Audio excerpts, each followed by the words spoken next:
नमस्कार दोस्तों, स्वागत है आपका फिजिक्स प्लेटफॉर्म की यूट्यूब चैनल पे। आज हमारा जो टॉपिक है वो क्लास 12 के चैप्टर 1, इसका नाम है electric field, electric charge and field. इसके बारे में हम बात करेंगे। तो देखिए, हमारे चारों ओर क्या है?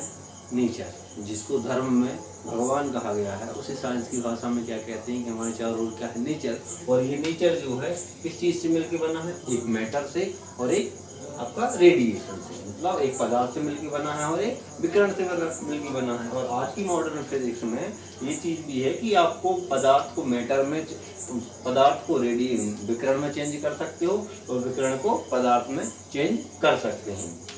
दोनों में क्या चीज़ होती है कि पदार्थ में क्या होता है? मास होता है, वोल्ट आपका वॉल्यूम हो जाता है, साइज होता है, शेप होता है, एक निश्चित आकार होता है। और रेडिएशन में वेवलेंथ होती है, एम्पलीट्यूड होता है। दोनों में कॉमन चीज़ ये है कि दोनों क्या होती हैं? किसी पर भी फोर्स लगा सकती हैं। तो ये नेचर क्या है? दो चीज़ों से मिलके बना होता है। तो पदार्थ में फोर्स जब लगते हैं, तो हमने पढ़े हैं फोर्स कितने प्रकार के होते हैं? फोर्स होते हैं आपके 4 प्रकार के। ग्रेविटेशनल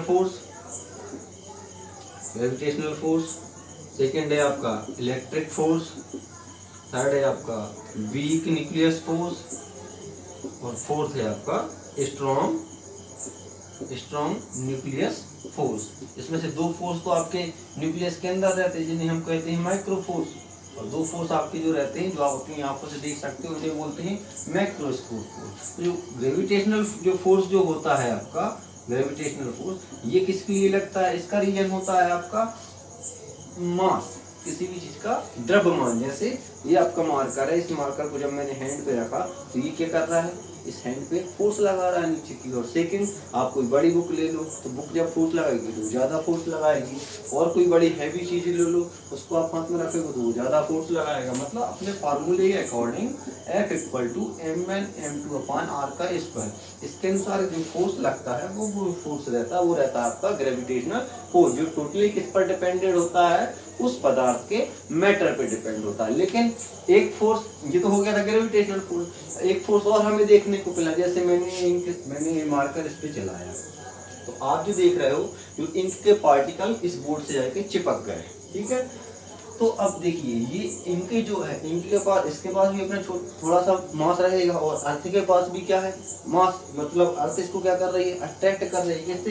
ग्रेविटेशनल फोर्स से। उसके बाद भी ये इस बोर्ड से चिपका हुआ है। मतलब अर्थ के ग्रेविटेशनल फोर्स के अलावा भी एक दूसरा फोर्स होता है, जो ग्रेविटेशनल फोर्स से इतना भारी होता है कि ये बोर्ड इसको चिपका के रखा है। दूसरा, आप जब पेंट करते हो दीवार में, तो दीवार क्या करती है? वो पेंट को अपने से चिपका लेती है। वो पेंट नीचे तो नहीं गिर जाता, लेकिन पेंट में भी क्या है? आपका मास है। लेकिन वो, जैसे ये आपका पेंट दिख रहा है, ये जो पेंट दिख रहा है आपका, ये नीचे तो आपका नहीं गिर रहा है, इसमें चिपक गया। तो ऐसा कौन सा फोर्स होगा जो ग्रेविटेशनल फोर्स के विरुद्ध उस पेंट को अपने पे चिपकाए रखा है? ये जो इंक है इस बोर्ड से चिपकी है। तो जब स्टडी की तो हमने पाया कि ये जो फोर्स है ये ग्रेविटेशनल के विरुद्ध होता है, और ग्रेविटेशनल फोर्स से 10⁻27 गुना भारी होता है। इतना ज्यादा होता है ये वाला फोर्स।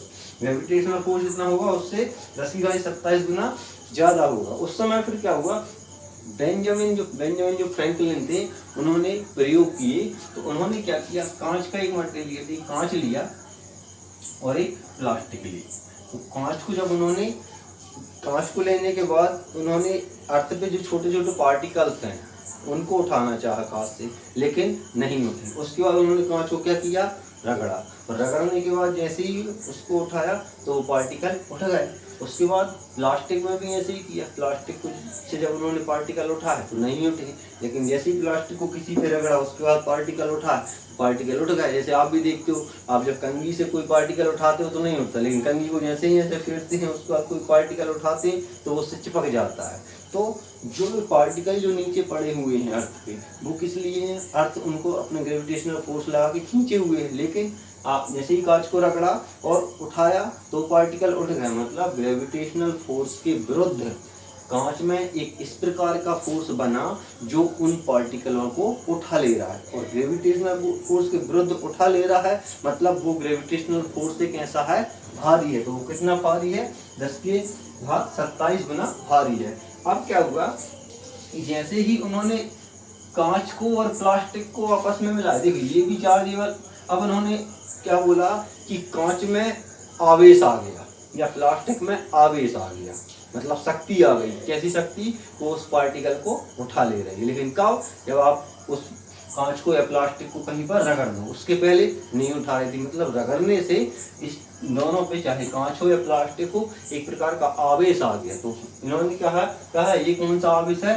घर्षण विद्युत आवेश। क्यों? क्योंकि आप क्या कर रहे थे? इस कांच को रगड़ रहे थे, उसके कारण उत्पन्न हुआ था। उन्होंने बोल दिया ये कौन सा आपका आवेश है? घर्षण विद्युत आवेश। अभी यहाँ तक धनात्मक और ऋणात्मक की बात नहीं आई थी। उसके बाद क्या हुआ? जब कांच और प्लास्टिक दोनों को आपस में मिलाए, कैसे थे? दोनों में आवेश था, दोनों को आपस में मिला रहे थे और पास में लाए थे, चिंगारी उत्पन्न हो गई। और जैसी चिंगारी उत्पन्न हुई, उसके बाद जब कांच और प्लास्टिक से कोई चीज उठाना चाही तो नहीं उठी। मतलब जब इनको पास में लाया गया तो एक चिंगारी उत्पन्न हुई और इनका आवेश क्या हो गया? नष्ट हो गया। मतलब और जैसे ही उन्होंने दो कोई कांच के मटेरियल लिए, एक कांच लिया और एक और कांच लिया, मतलब दो कांच लिए और दो प्लास्टिक लिए, तो और इसको भी उन्होंने रगड़ा और इसको भी रगड़ा। उसके बाद इन दोनों को मिलाना चाहे तो एक दूसरे से रिपल करने लगे, और इसको रगड़ा, इसको फ्रिक्शन किया, इसको भी कहीं पे रगड़ा, और दोनों को मिलाना चाहे दोनों एक दूसरे से दूर भागने लगे। और जब इन दोनों को मिलाना चाहे तो पास में आए, चिंगारी उत्पन्न हुई और वो आवेश खत्म हो गया। मतलब इनमें एक प्रकार का आवेश, ये इसपे जो एक प्रकार का आवेश था वो इन पे जो उत्पन्न हुआ था आवेश उनसे अलग था। तो क्या देखा गया कि पदार्थ में जो है दो प्रकार के आवेश उत्पन्न होते हैं, ठीक है। और समान प्रकार के आवेश क्या करते हैं? प्रतिकर्षित करते हैं, और विपरीत प्रकार के आवेश एक दूसरे को आकर्षित करने के बाद नष्ट हो जाते हैं। और उस समय हमें क्या मिलती है? लाइट मिलती, मतलब एनर्जी मिलती। क्योंकि जब हमने इनको रगड़ा था कांच को, तो हमने हमारे द्वारा किया गया कार्य इसमें एनर्जी के रूप में संचित हो गया था, और इसको रगड़ा था तो हमारे द्वारा किया गया कार्य इसमें भी एनर्जी के रूप में संचित हो गया था। और जैसे ही इनको मिलाया तो इन्होंने चिंगारी दे दी और आवेश को नष्ट कर दिया। मतलब हमारे द्वारा किया गया कार्य इसमें एनर्जी के रूप में संचित हुआ, और वही एनर्जी हमको चिंगारी के रूप में मिल गई। मतलब क्या हुआ? जैसे ही इन दोनों को मिला, उसके बाद ये हुआ कि कांच और प्लास्टिक में जो है वो जो आवेश उत्पन्न हुए हैं वो अलग प्रकार के हैं। मतलब पदार्थ में कितने प्रकार के आवेश उत्पन्न होते हैं? दो प्रकार के आवेश उत्पन्न होते हैं, और दोनों को मिला के नष्ट हो जाए, फिर हमें आवेश ना मिले। तो ऐसी कौन सी चीज है कि दो चीजों को आपस में मिलाई जाए और मिलाने के बाद हमें बिल्कुल कुछ ना मिले?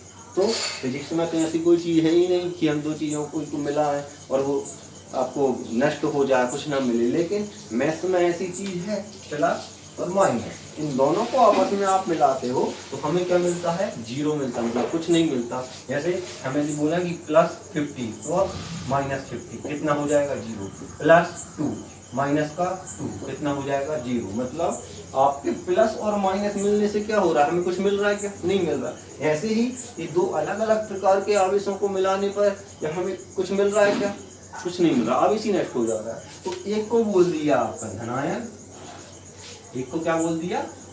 धन आयन, मतलब प्लस आवेश, और दूसरे को क्या बोल दिया? ऋण आयन बोल दिया। इनके नामकरण किसने दिए थे? बेंजामिन फ्रैंकलिन ने। किस लिए दिए थे? क्योंकि दोनों को मिलाने पर हमें आवेश कितना मिल रहा था? जीरो। और मैथ्स में ही एक ऐसी चीज है धन आयन और धन और ऋण, जिनको आपस में मिला देते हो तो हमें क्या मिलता है? कुछ नहीं मिलता, जीरो मिलता है। उसके बाद क्या हुआ कि ये तो हो गया था कि इनका धनायन और ऋणायन का नामकरण किसने कर दिया? बेंजामिन फ्रैंकलिन ने। लेकिन जब उसी समय केमिस्ट्री में भी और जो साइंटिस्ट थे केमिस्ट्री के, वो भी क्या कर रहे थे? वो भी अपने एक्सपेरिमेंट कर रहे थे। उन्होंने भी पाया कि पदार्थ में जो है दो प्रकार के उसके अंदर दो प्रकार के पदार्थ होते हैं।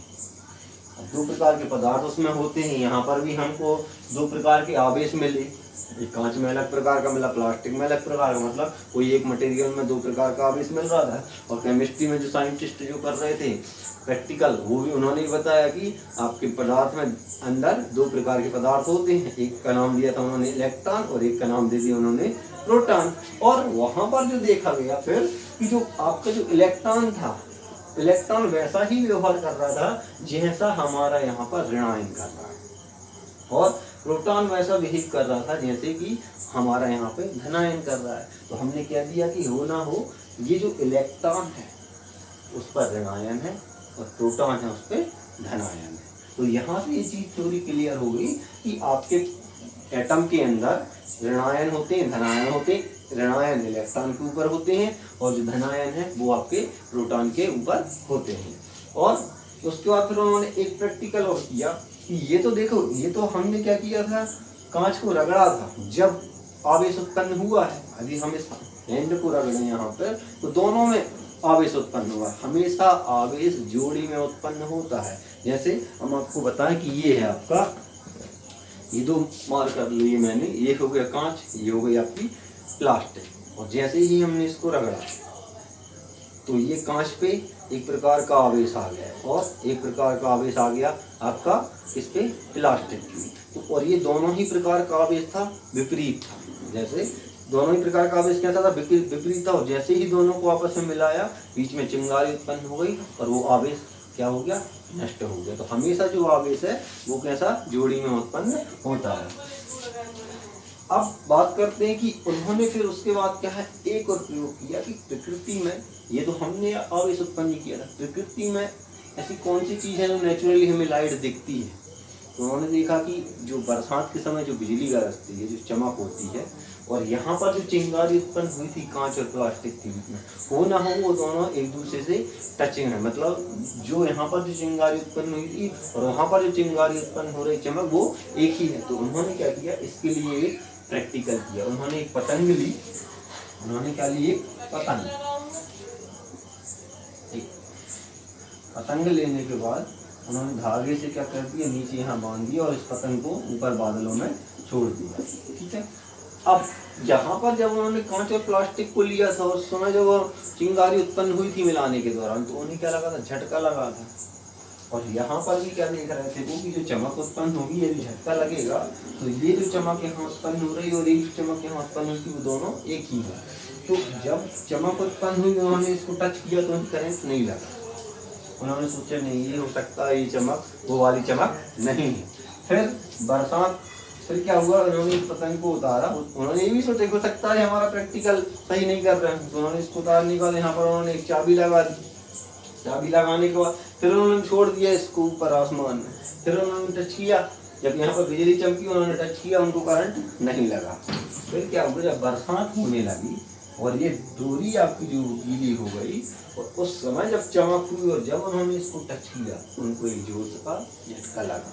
मतलब वो दुनिया में एक ऐसे व्यक्ति से पहले जिनको झटका लगने पर उन्हें खुशी हुई थी, क्योंकि किसी को भी झटका लगेगा तो वो खुश तो होगा नहीं, हाँ। तो लेकिन वो एक ऐसे व्यक्ति थे जिनको खुशी हुई थी। क्यों? क्योंकि उनका जो प्रयोग था वो सफल हो गया था। तो आप जो देखते हो बादलों में जो चमक होती है वो कहीं ना कहीं दो बादल आपस में टकरा रहे हैं, मतलब एक प्लस और माइनस टकरा रहे हैं और क्या उत्पन्न कर रहे हैं, चिंगारी उत्पन्न कर रहे हैं। और वही चीज यहाँ पर मिली कांच और प्लास्टिक में कि इन्हें रगड़ने के बाद फिर इनको मिलाया तो यहाँ पर भी क्या हुई, चिंगारी उत्पन्न हो गई। तो ये आवेश जो है ये किसके अंदर रहता है, एक पदार्थ के अंदर। लेकिन प्रकृति ने हमें इतना अच्छा दिया है कोई भी पदार्थ कि उसमें जितना आपका प्लस चार्ज है उतना ही आपका माइनस चार्ज है। यदि ऐसा नहीं होता तो हर पदार्थ में चार्ज होता और वो हमें इस फोर्स से अट्रैक्ट कर लेता। लेकिन जितने प्लस है उतने ही माइनस है, वो एक दूसरे को डिस्ट्रॉय कर दे रहे हैं। इसलिए हम कहता है कि आवेश जो होता है वो आपका जो पदार्थ होता है वो आवेशहीन होता है, लेकिन हम उसमें आवेश उत्पन्न कर सकते हैं। तो आज के वीडियो लेक्चर में हमने क्या देखा, हमने देखा कि प्रकृति दो चीज़ों से मिलकर बनी है, एक आपका पदार्थ से, दूसरा आपका विकिरण से। इन दोनों जैसे पदार्थ में मास, वॉल्यूम, साइज, शेप ये होता है, जबकि विकिरण में आपकी वेवलेंथ, एम्पलीट्यूड, फ्रिक्वेंसी ये होती है। आपको पदार्थ में जो फोर्स लगता है जो फोर्स लगता है, जैसे ग्रेविटेशनल फोर्स जो लग रहा है उसमें, वो किसके कारण लग रहा है? मास के कारण, उसके द्रव्यमान के कारण।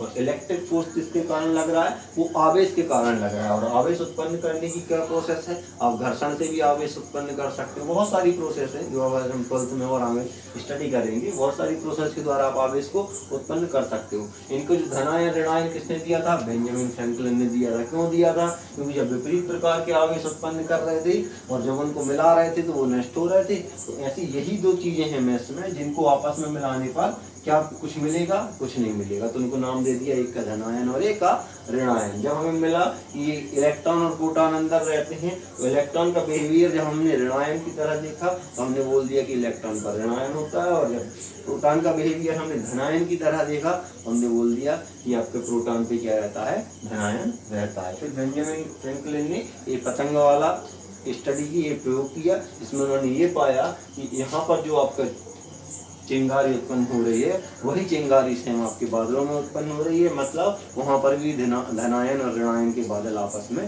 टकरा रहे हैं। नेक्स्ट वीडियो फिर मिलेंगे।